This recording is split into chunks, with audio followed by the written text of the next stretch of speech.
ఆకాశవాణి ప్రాంతీయ వార్తలు చదువుతున్నది పోపూరి మురళీకృష్ణ ప్రసాద్. ముఖ్యాంశాలు. భారతదేశం పూర్తి ఆత్మవిశ్వాసంతో, సానుకూల వైఖరితో దేశీయ, అంతర్జాతీయ వ్యవహారాలపై తనదైన ముద్ర వేస్తోందని చైనా అధికార పత్రిక global times అభివర్ణించింది. PM Matsya Sampada యోజనలో భాగంగా అన్ని రాష్ట్రాల కంటే ఎక్కువ అనుమతులు, రాయితీలు ఆంధ్రప్రదేశ్కే ఇచ్చామని కేంద్ర మత్స్య, పశుసంవర్ధక శాఖ మంత్రి పరుషోత్తం రూపాల తెలిపారు. తెలంగాణ ముఖ్యమంత్రి రేవంత్ రెడ్డి ఢిల్లీ పర్యటనలో భాగంగా పలువురు కేంద్ర మంత్రులను కలిసి రాష్ట్రానికి సంబంధించిన అంశాలపై చర్చించారు. ఇచ్చిన మాట ప్రకారం సామాజిక పింఛన్లను 3,000 రూపాయల చొప్పున ఇస్తున్నామని ఆంధ్రప్రదేశ్ రెవెన్యూ శాఖ మంత్రి ధర్మాన ప్రసాదరావు అన్నారు. అంతర్జాతీయ 2వ తెలుగు మహాసభలు ఆంధ్రప్రదేశ్ రాష్ట్రం తూర్పుగోదావరి జిల్లా రాజమహేంద్రవరంలో ఈ రోజు నుండి 3 రోజుల పాటు జరగనున్నాయి. వార్తల వివరాలు. భారతదేశం పూర్తి ఆత్మవిశ్వాసంతో, సానుకూల వైఖరితో దేశీయ, అంతర్జాతీయ వ్యవహారాలపై తనదైన ముద్ర వేస్తోందని చైనా అధికార పత్రిక గ్లోబల్ టైమ్స్ అభివర్ణించింది. ప్రధానమంత్రి నరేంద్ర మోదీ నాయకత్వంలో భారత ఆర్థిక, సామాజిక పాలన, దౌత్య రంగాల్లో సాధిస్తున్న పురోగతిని ఆ పత్రిక ప్రశంసించింది. ఫుడాన్ యూనివర్సిటీలోని సెంటర్ ఫర్ ఏషియన్ స్టడీస్ విభాగం డైరెక్టర్ జంగ్ జియాడంగ్ రాసిన వ్యాసాన్ని ఈ మేరకు ఆ పత్రిక ప్రచురించింది. ముఖ్యంగా గడిచిన 4 ఏళ్లలో భారత్ సాధించిన అతి ముఖ్యమైన ప్రగతిని ఈ వ్యాసంలో జంగ్ ప్రస్తావించారు. ఆర్థిక రంగంలో ఆరోగ్యకర ప్రగతిని అందుకున్నారని, పట్టణ పరిపాలన మెరుగుపడిందని, అంతర్జాతీయ సంబంధాల్లో తన వైఖరిని భారత్ బాగా మార్చుకుందని పేర్కొన్నారు. కేంద్ర ప్రభుత్వం అమలు చేస్తున్న సాగర పరిక్రమ కార్యక్రమం మత్స్యకారుల జీవితాల్లో వెలుగులు నింపుతుందని, ఆర్థిక భరోసా కల్పిస్తోందని కేంద్ర మత్స్య, పశుసంవర్ధక శాఖ మంత్రి పరుషోత్తం రూపాల తెలిపారు. విశాఖ ఫిషింగ్ హార్బర్లో నిన్న జరిగిన కార్యక్రమంలో ఆయన ముఖ్య అతిథిగా పాల్గొని ప్రసంగిస్తూ మత్స్యకారుల అభివృద్ధికి కేంద్రం కట్టుబడి ఉందని, అందుకే వారి కోసం ప్రత్యేకంగా 2019లో ఒక శాఖను ఏర్పాటు చేసిందని పేర్కొన్నారు. కిసాన్ క్రెడిట్ కార్డు కేవలం రైతులకు ఉండేదని, ఇప్పుడు మత్స్యకారులకు కూడా అమలు చేస్తున్నామని వెల్లడించారు. పీఎం మత్స్య సంపద యోజనలో అన్ని రాష్ట్రాల కంటే ఎక్కువ అనుమతులు, రాయితీలు ఆంధ్రప్రదేశ్కి ఇచ్చామని కేంద్ర మంత్రి స్పష్టం చేశారు. తెలంగాణ ముఖ్యమంత్రి రేవంత్ రెడ్డి ఢిల్లీ పర్యటనలో భాగంగా పలువురు కేంద్ర మంత్రులను కలిసి రాష్ట్రానికి సంబంధించిన అంశాలపై చర్చించారు. కేంద్ర హోంమంత్రి అమిత్ షాతో సమావేశమైన ఆయన రాష్ట్రానికి ఐపీఎస్ అధికారుల కేటాయింపును పెంచాలని విజ్ఞప్తి చేశారు. అంతకుముందు కేంద్ర జలశక్తి శాఖ మంత్రి గజేంద్ర సింగ్ షెకావత్ను ముఖ్యమంత్రితో పాటు నీటిపారుదల శాఖ మంత్రి ఉత్తమ్ కుమార్ రెడ్డి, ప్రభుత్వ ప్రధాన కార్యదర్శి శాంతికుమారి కలిశారు. పాలమూరు రంగారెడ్డి ప్రాజెక్టుకు జాతీయ హోదా ఇవ్వాలని కోరుతూ వినతిపత్రం అందజేశారు. అనంతరం కేంద్ర పట్టణాభివృద్ధి శాఖ మంత్రి హర్దీప్ సింగ్ పూరితోనూ సమావేశమై పలు అంశాలపై చర్చించారు. రాష్ట్రానికి కేంద్ర ప్రభుత్వం అండగా నిలవాలని రేవంత్ రెడ్డి కేంద్ర మంత్రులను కోరారు. ఇచ్చిన మాట ప్రకారం సామాజిక పింఛన్లను 3,000 రూపాయల చొప్పున ఇస్తున్నామని ఆంధ్రప్రదేశ్ రెవెన్యూ శాఖ మంత్రి ధర్మాన ప్రసాదరావు అన్నారు. శ్రీకాకుళం రూరల్ మండలం సింగుపురం గ్రామంలో వైఎస్ఆర్ పెన్షన్ల పంపిణీ కార్యక్రమంలో నిన్న ఆయన పాల్గొని మాట్లాడుతూ ఆర్థిక భారం అయినప్పటికీ రాష్ట్ర ప్రభుత్వం సంక్షేమ పథకాలను కొనసాగిస్తోందని చెప్పారు. ఇల్లు లేని వారికి సొంత ఇంటి కలను నెరవేర్చారని అన్నారు.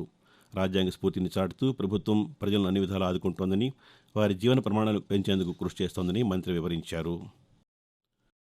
అద్దె బస్సుల యజమానులతో తెలంగాణ రాష్ట్ర రోడ్డు రవాణా సంస్థ టీఎస్ఆర్టీసీ యాజమాన్యం జరిపిన చర్చలు సఫలమయ్యాయి. తమ సమస్యలు పరిష్కరించాలని, లేదంటే ఈ రోజు నుంచి సమ్మె చేపడతామని అద్దె బస్సుల యజమానులు స్పష్టం చేశారు. ఈ నేపథ్యంలో ఆర్టీసీ మేనేజింగ్ డైరెక్టర్ సజ్జనార్ అద్దె బస్సుల యజమానులతో నిన్న హైదరాబాద్లో సమావేశం నిర్వహించారు. ఈ సందర్భంగా అద్దె బస్సుల యజమానులు కొన్ని సమస్యలను తమ దృష్టికి తీసుకువచ్చారని, వారం రోజుల్లో వాటిని పరిష్కరిస్తామని హామీ ఇచ్చామని సజ్జనార్ తెలిపారు. సమస్యల పరిష్కారం కోసం కమిటీ వేస్తామని వివరించారు. ఉన్నత విద్యలో ఆధునిక సాంకేతిక పరిజ్ఞానం పేరిట ఆంధ్రప్రదేశ్ ప్రభుత్వం అమెరికాకు చెందిన సంస్థతో ఒప్పందాన్ని కుదుర్చుకుంది. రాష్ట్ర వ్యాప్తంగా ఉన్నత విద్యను అభ్యసిస్తున్న 12 లక్షల మంది విద్యార్థులు ఆధునిక సాంకేతిక పరిజ్ఞానాన్ని అందిపుచ్చుకునేలా ఎడ్యుకేషనల్ సబ్స్క్రిప్షన్ క్యాటలాగ్ పేరిట అమెరికాకు చెందిన ఈడీఎక్స్ ఎల్ఎల్సీ అనే సంస్థతో రాష్ట్ర ప్రభుత్వం ఒప్పందం చేసుకుంది. వివిధ కోర్సులు, సర్టిఫికేషన్ జారీ చేసేందుకు వీలుగా నామినేషన్ ప్రాతిపదికన ఈడీఎక్స్ సంస్థకు $6 మిలియన్ చెల్లించనుంది. ఈ మేరకు రాష్ట్ర ఉన్నత విద్యాశాఖ ఉత్తర్వులు జారీ చేసింది. ఆకాశవాణి ప్రాంతీయ వార్తలు వింటున్నారు. అంతర్జాతీయ 2వ తెలుగు మహాసభలు ఆంధ్రప్రదేశ్ రాష్ట్రం తూర్పుగోదావరి జిల్లా రాజమహేంద్రవరంలో ఈ రోజు నుండి 3 రోజుల పాటు జరగనున్నాయి. ఆంధ్ర సారస్వత పరిషత్, చైతన్య విద్యా సంస్థల సంయుక్త ఆధ్వర్యంలో రాజమహేంద్ర రాజరాజ నరేంద్ర పట్టాభిషేక సహస్రాబ్ది నీరాజనంగా 2వ అంతర్జాతీయ తెలుగు మహాసభలను ఈ రోజు నుంచి నిర్వహిస్తామని ప్రముఖ గజల్ గాయకుడు గజల్ శ్రీనివాస్, చైతన్య విద్యాసంస్థల చైర్మన్ కేవీవీఎస్ఎన్ రాజు తెలిపారు. రాజమహేంద్రవరం సమీపంలోని దివాన్ చెరువులో ఉన్న గైడ్ కళాశాలల ప్రాంగణంలో ఈ మహాసభలు జరగనున్నాయి. 3 రోజుల పాటు జరిగే ఈ మహాసభలకు వివిధ రాష్ట్రాల గవర్నర్లు, కేంద్ర మంత్రులు, రాష్ట్ర మంత్రులు, ప్రముఖులు, కవులు, రచయితలు హాజరవుతారని నిర్వాహకులు తెలిపారు. సంక్రాంతికి ప్రయాణికుల రద్దీని దృష్టిలో పెట్టుకుని మరికొన్ని ప్రత్యేక రైళ్లను నడపనున్నట్లు దక్షిణ మధ్య రైల్వే ప్రకటించింది. Secunderabad Kakinada town, Kakinada town Secunderabad, Hyderabad Kakinada town, Kakinada town Hyderabad మార్గాల్లో ఈ సర్వీసులను నడపనుంది. ఈ నెల 11వ తేదీ నుంచి 13వ తేదీ మధ్య ఈ రైళ్ల రాకపోకలు సాగించనున్నాయి. సంక్రాంతి పండుగ నేపథ్యంలో 32 ప్రత్యేక రైళ్లు నడుపుతామని దక్షిణ మధ్య రైల్వే ఇప్పటికే ప్రకటించింది. సికింద్రాబాద్ బ్రహ్మపూర్, బ్రహ్మపూర్ వికారాబాద్, విశాఖపట్నం కర్నూలు సిటీ, శ్రీకాకుళం వికారాబాద్, సికింద్రాబాద్ తిరుపతి, సికింద్రాబాద్ కాకినాడ టౌన్, సికింద్రాబాద్ నర్సాపురం మార్గాల్లో ఈ రైళ్లు నడవనున్నాయి. ఈ నెల 7వ తేదీ నుంచి 27వ తేదీ మధ్య వివిధ తేదీల్లో ఈ రైళ్ల రాకపోకలు కొనసాగించనున్నాయి. అర్హత ఉన్న ప్రతి ఒక్కరికి కేంద్ర ప్రభుత్వాలు పథకాలు చేరాలనే సంకల్పంతో కేంద్ర ప్రభుత్వం నిర్వహిస్తున్న వికసిత్ భారత్ సంకల్ప యాత్ర డాక్టర్ బిఆర్ అంబేద్కర్ కోనసీమ జిల్లాలో విజయవంతంగా జరుగుతోంది. జిల్లాలోని అల్లవరం మండలం, వాడలరేవు, ఎంట్రుకోన గ్రామాలతో పాటు మలికిపురం మండలం, విశ్వేశ్వరాయపాలెం, గొల్లపాలెం, మట్టపర్రు గ్రామాల్లో ఈ సదస్సులు నిర్వహించారు. వ్యవసాయంలో ఆధునికీకరణకు వీలుగా డ్రోన్ల వినియోగంతో సహా అనేక అంశాలను ప్రజలకు వివరించారు. 5 లక్షల రూపాయల ఆరోగ్య బీమా కల్పించే ఆయుష్మాన్ భారత్ కార్డులను లబ్ధిదారులకు అందించారు.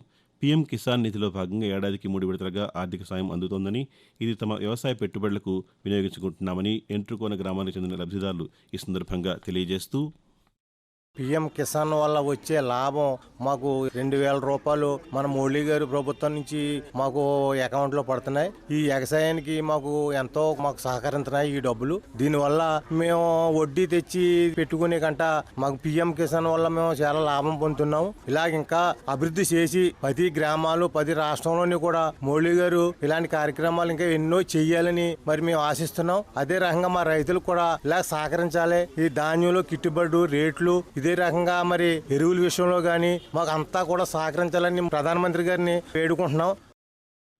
తెలంగాణలో కానిస్టేబుల్ నియామక పరీక్షపై సింగిల్ బెంచ్ ఇచ్చిన తీర్పును హైకోర్టు డివిజన్ బెంచ్ కొట్టివేసింది. సివిల్ కానిస్టేబుల్ పరీక్షలో 4 ప్రశ్నలకు సంబంధించి మార్కులు కలపాలని సింగిల్ బెంచ్ ఇచ్చిన ఆదేశాలను కొట్టివేస్తూ హైకోర్టు ధర్మాసనం ఆదేశాలు జారీ చేసింది. ఉస్మానియా విశ్వవిద్యాలయం సాయం తీసుకుని నిపుణుల కమిటీ ఏర్పాటు చేయాలని, అభ్యంతరాలు ఉన్న 4 ప్రశ్నలపై నిపుణుల కమిటీ తేల్చాలని పోలీసు నియామక మండలిని ఆదేశించింది. వెనుకబడిన వర్గాల ఉన్నతికి పాటుపడిన ఏకైక పార్టీ తెలుగుదేశం పార్టీ మాత్రమేనని ఆ పార్టీ జాతీయ అధ్యక్షులు నారా చంద్రబాబు నాయుడు స్పష్టం చేశారు. గుంటూరు జిల్లా మంగళగిరిలోని పార్టీ కేంద్ర కార్యాలయం ఎన్టీఆర్ భవన్లో నిన్న జరిగిన బీసీ సదస్సులో చంద్రబాబు నాయుడు మాట్లాడారు. బీసీలకు సంక్షేమంతో పాటు అనేక పదవులను ఇచ్చి మెరుగైన భాగస్వామ్యాన్ని తెలుగుదేశం పార్టీ అందించిందని ఆయన తెలిపారు. బీసీలను ఆర్థికంగా పైకి తీసుకురావడానికి కృషి చేశామని, ఆదాయం పెంచే మార్గాలను తాను సూచించానని చంద్రబాబు నాయుడు తెలిపారు. 4 ఏళ్లలో బీసీలకు ₹1 కూడా జగన్మోహన్ రెడ్డి ఇవ్వలేదని, కార్పొరేషన్లు పెట్టినా అందులో నిధులు లేకపోతే ఏం లాభమని చంద్రబాబు నాయుడు ప్రశ్నించారు.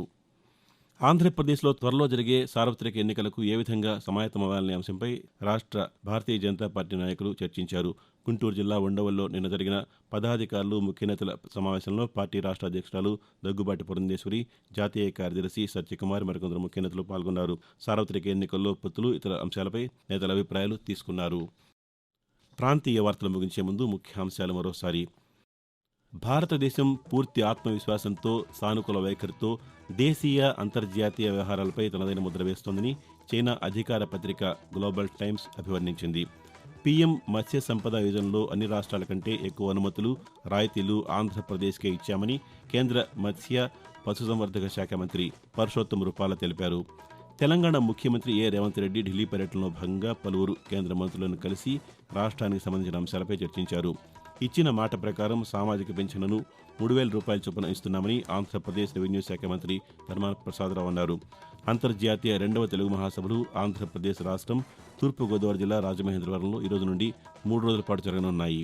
ఆకాశవాణి ప్రాంతీయ వార్తలు ఇంతటితో సమాప్తం.